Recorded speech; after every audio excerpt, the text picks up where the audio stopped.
Sorry sa lahat ng pagkukulang. Well, everyday naman striving tayo to be better versions of ourselves. And promise ko, sabi nga dun sa letter mo kanina, kailangan ko maging mas open pa. I will. Promise after this wedding. Mamaya, immediately after. Mas magiging open na. Thank you for everything. I love you.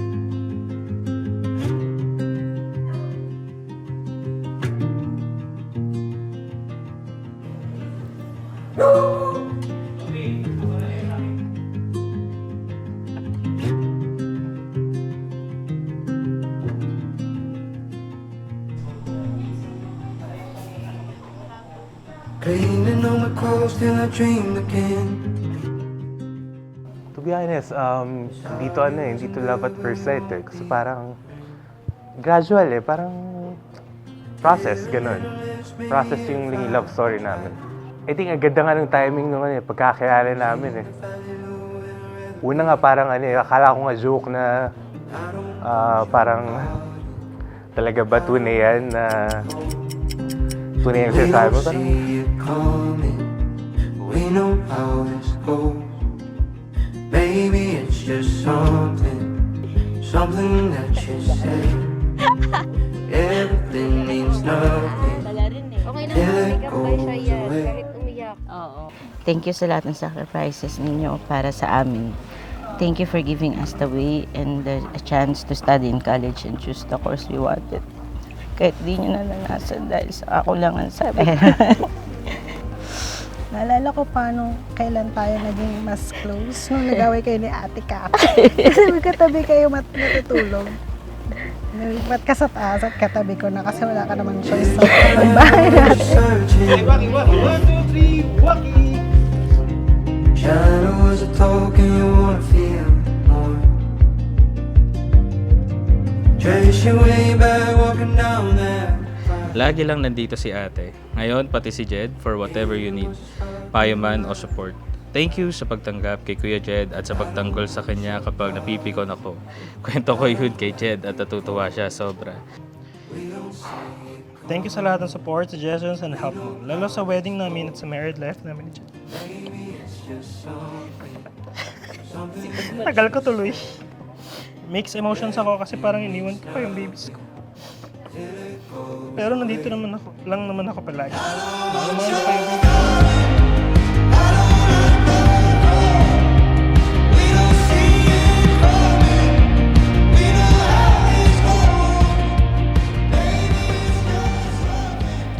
Ikaw na muna bahala sa mga kapatid natin. Kay mama at papa sa bahay. Magtulungan kayo, kuya. Ate will always be here if you need help. Dear Mama and Papa, pinagsama ko na po kayo sa isang letter kasi feeling ko ikaw din, Mama, ang magbabasa para kay Papa. Mahal na mahal ko kayo. Tupakin man ako, pasaway at matigas ang ulo. Please know that I always love you. Parang ang plastic.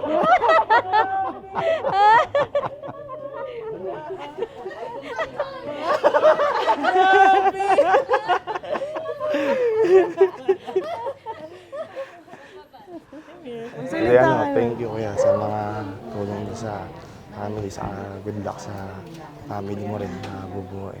Salamat. Same lang din kuya, thank you sa pag-aalaga sa tulong po sa amin ng mga kids. Mamaya, di na tayo mag-playground. Hindi ako iyak. Thank you kuya.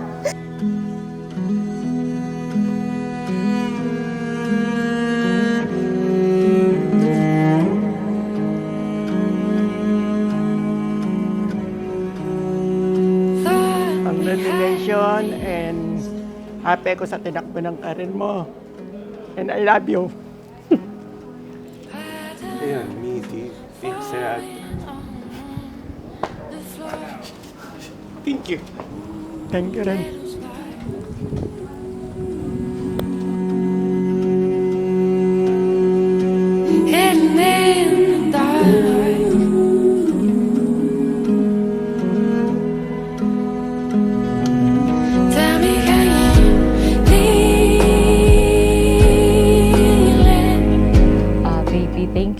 haba ng pasensya mo sa akin.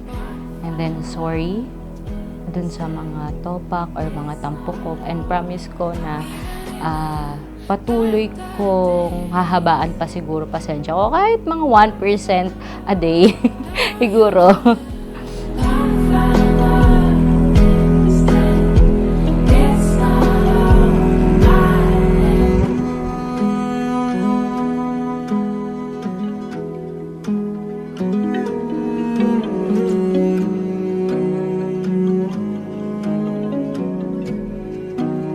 The moon's painted gold.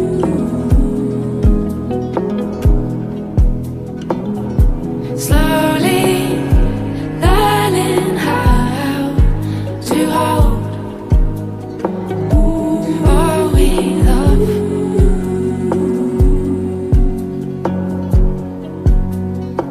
Let's live on what we got. Magdasal kayong palagi sa bawat umaga na binibigyan kayo ng Diyos ng pagkakataon na kayo ay buhay at mag-asawa.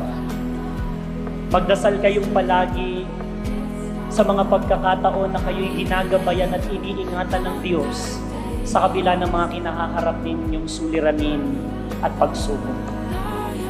Always seek God first. Unahin ang Diyos. Dahil ang Diyos ang dahilan kung bakit may kasalan at ang Diyos din ang magiging dahilan kung bakit mananatili ang inyong pagmamahal. Little sparks hidden in the dark. What we love was just enough. See those little sparks hidden in the dark. What we love was just enough. See those little sparks hidden in the dark. Hidden in the dark. Tell me, can you feel it? Feel it in your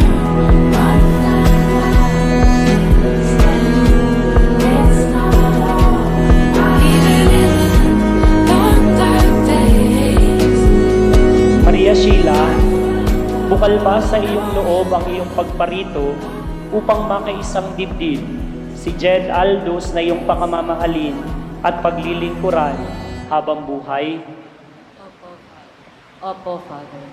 Jed Aldous, bukal ba sa iyong loob ang iyong pagparito upang makaisang dibdib si Maria Sheila na iyong pakamamahalin at paglilingkuran habang buhay?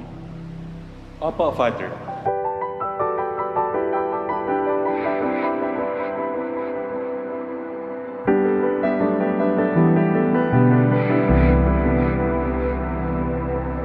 I've been out walking.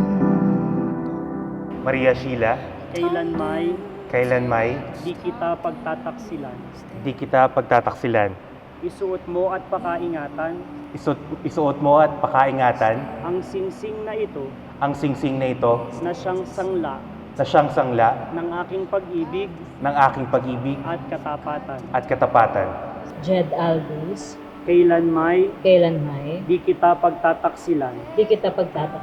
isuot mo at pakaingatan Isuot mo at pakaingatan ang singsing na ito ang singsing na ito na siyang sangla na siyang sangla ng aking pag-ibig ng aking pag-ibig at katapatan. at katapatan. Sa ngalan ng Ama Sa ngalan ng Ama at ng Anak at ng Anak at ng Espiritu Santo. at ng Espiritu Santo.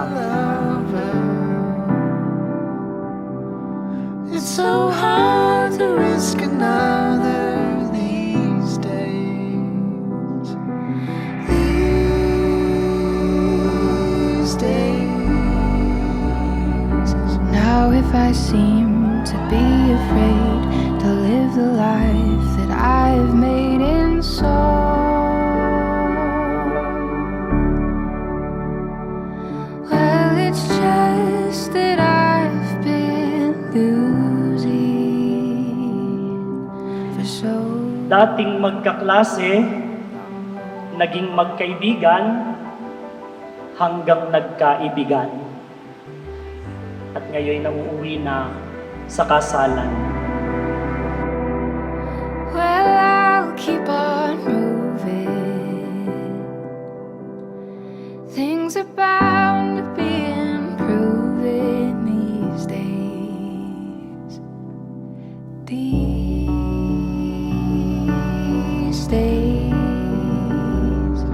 These days. Maria Sheila, sumasang-ayon ka ba na maging asawa si Jed Aldous na naririto ngayon alinsunod sa batas at mga alituntunin ng ating banal na simbahan? Opo. Buong puso pa ba ang pagkakaloob mo sa kanya ng iyong sarili bilang kanyang may bahay? Opo, Father.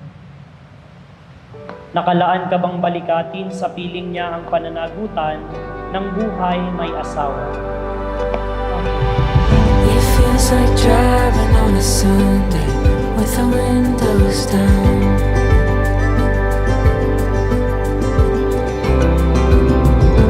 Every mile, every moment, getting lost and getting found.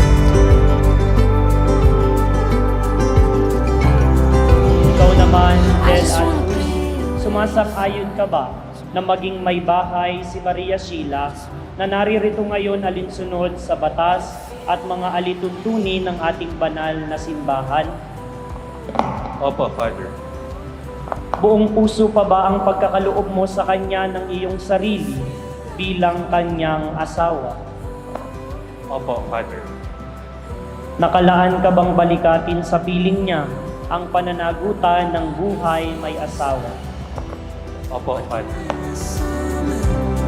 Next to each other, no matter where we go, it feels like home.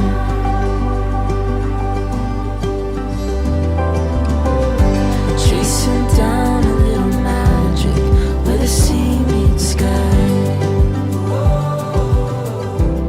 Your paths have led you here to a day where love, faith, and commitment become one. A story felt like 500 days of summer. A moments of crossovers before sunrise. Despite of the waves and the shape of water that a long way should arise. You come here for a life of together in the mood of love. Amidst bitterness, you are continuously searching for sweetness, just like heavens. It is not just to have like a blueberry nights, but a very blue eyesight that pure, clear, and bright. You hope for eternal sunshine of spotless mind. So be ready always, in sickness and in health, in richer and in poorer, in times that you are both in good and even at time of unkind. Ito ang nagbabagang araw na ibinabalita ninyo sa mundo, na mula sa pagiging magkakilala at magkaklase sa pamantasan ng lungsod ng Maynila, narito kayo ngayon at nagsisimulang magtipan at bumuo ng sariling pamilya. Kaya't panindigan nawa ninyo, Jed at Sheila, ang inyong magiging sumpa. It feels like looking in the summer next to each other. PS, wala or napakakaunti lang ng social media presence natin dahil di naman tayo ma-post. Pero pwede ba mamaya maging Facebook official na tayo? Okay lang kahit minsan i-unfriend mo pa rin ako kapag naasar ka sa akin. Again, I love you. Nagmamahal at patuloy na mamahalin ka, Jed.